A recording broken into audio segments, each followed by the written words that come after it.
नमस्कार दोस्तों, आज मैं आपको बाथरूम वाटरप्रूफिंग एप्लीकेशन की पूरी स्टेप बाय स्टेप प्रक्रिया दिखाऊंगा। वाटरप्रूफिंग बाथरूम कंस्ट्रक्शन का सबसे महत्वपूर्ण हिस्सा है, क्योंकि अगर ये फेल हो जाए तो लीकेज से सीलिंग, दीवारें, टाइल्स और यहां तक कि बिल्डिंग की स्ट्रक्चर तक को नुकसान हो सकता है। तो इस वीडियो में हम surface preparation, pipe sealing, waterproofing coating, दीवार waterproofing, pond test, screed concrete सब कवर करेंगे। सबसे पहला स्टेप है सरफेस प्रिपरेशन। यह सबसे महत्वपूर्ण स्टेज है। सुनिश्चित करें कि सरफेस पूरी तरह साफ हो, कोई डस्ट, ऑयल या लूज पार्टिकल्स नहीं होने चाहिए। अगर फ्लोर में कोई क्रैक्स दिखें, ध्यान दें, उन्हें सेम्बॉन्ड लेटेक्स प्लस से रिपेयर करें। साथ ही फ्लोर ड्रेन की तरफ प्रॉपर स्लोप सुनिश्चित करें।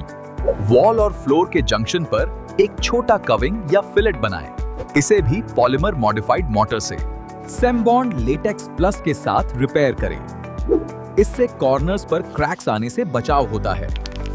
अब पाइप पेनिट्रेशंस और फ्लोर ट्रैप्स पर विशेष ध्यान दें। सबसे ज्यादा लीकेज इन्हीं पॉइंट से होती है। खांचा बनाने के बाद सभी पाइपलाइन जोड़ों को FCSC सेम ग्राउट GP1 से ग्राउट करें। उसके बाद उस एरिया को एपॉक्सी रेजिन बेस्ड पट्टी FCSC रेपकॉन EP UWP से ट्रीट करें। ध्यान रखें, कोई गैप नहीं छूटनी चाहिए। अब हम वाटरप्रूफिंग एप्लीकेशन शुरू करते हैं। अगर जरूरत हो तो पहले सेम कोट प्राइमर को प्राइमर कोट के रूप में लगाएं और सूखने दें।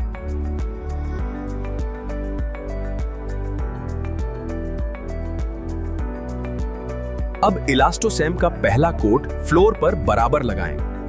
ब्रश या रोलर का इस्तेमाल करें। ध्यान दें कि कोटिंग हर कॉर्नर में अच्छी तरह पहुंचे। पहला कोट सूखने के बाद दूसरा कोट लंबवत दिशा में लगाएं। प्रॉपर वाटरप्रूफिंग के लिए 2 कोट लगाना अनिवार्य है।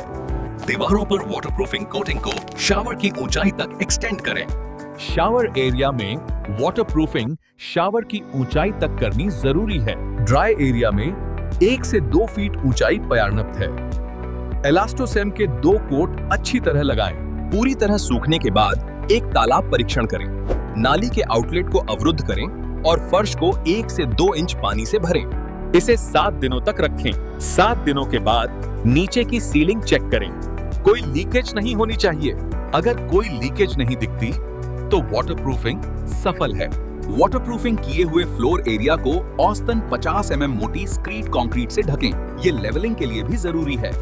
दीवारों पर की गई कोटिंग को 12 mm मोटे प्रोटेक्टिव प्लास्टर से कवर करें। सीमेंट मोर्टर 1:4 रेशियो में बने हैं और इसमें इंटीग्रल वाटरप्रूफिंग कंपाउंड अक्वाप्रूफ IW मिलाएं। 200 ग्राम प्रति 50 kg सीमेंट के बैग के हिसाब से। पॉन्ड टेस्ट सफल होने के बाद टाइल का काम शुरू कर सकते हैं।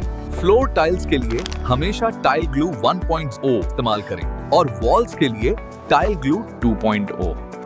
ये ट्रेडिशनल मोर्टर की जगह। जॉइंट्स के लिए epoxy tile grout, super grout EG का उपयोग करें। तो ये थी बाथरूम वाटरप्रूफिंग एप्लीकेशन की पूरी प्रक्रिया।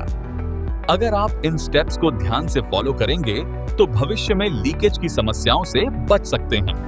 अगर ये वीडियो आपको हेल्पफुल लगी तो लाइक, शेयर और सब्सक्राइब करें और ऐसे ही कंस्ट्रक्शन नॉलेज वीडियोस के लिए जुड़े रहें।